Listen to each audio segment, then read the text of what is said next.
come. That's right in the center. Another one. And another one. Look at that.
The escort ships continue firing.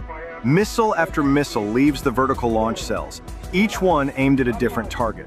Radar sites, command posts, air defense batteries, military bases. The barrage does not stop.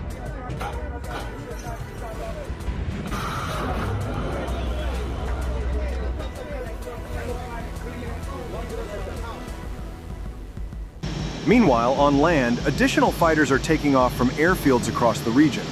They climb out from runways at Allied bases, form up in pairs and flights, and head toward the combat zone to join the operation.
The air campaign is building. Carrier-based jets, land-based fighters, cruise missiles from the escort ships. Everything is converging on the same targets at the same time. The strike is underway.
The long-standing shadow war between Israel and Iran has now shifted into a dangerous phase of direct confrontation.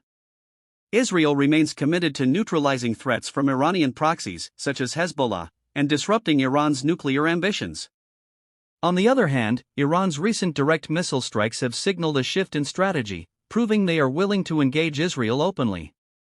This direct friction has brought the entire region to the brink of a massive military conflict. The United States currently finds itself in a complex geopolitical position. As a primary ally, Washington continues to provide significant military and diplomatic support to Israel. However, the U.S. is simultaneously working to prevent a full-scale regional escalation. By increasing its naval and air presence in the Gulf, the U.S. aims to deter Iran while navigating the delicate balance of maintaining regional stability and protecting its strategic interests. As the Russian troops dispersed into the mud, high-resolution thermal sensors mounted on Ukrainian drones tracked their body heat through the thick smoke. This allowed artillery operators to dynamically shift their fire directly onto the new infantry positions. The Russian soldiers desperately fired their small arms upward to shoot down the mechanical predators, but their muzzle flashes only acted as signal flares for the overhead surveillance drones. Each flash allowed the Ukrainian operators to calculate exact coordinates, refining the artillery strikes with terrifying accuracy and ensuring no survivor could find a safe place to hide. Desperate to regain control, the Russian column commander increased his radio transmission power to maximum to cut through the electronic noise. This spike in electromagnetic energy was exactly what Ukrainian electronic warfare teams were waiting for. They immediately triangulated the signal's origin point with a margin of error of less than 10 meters.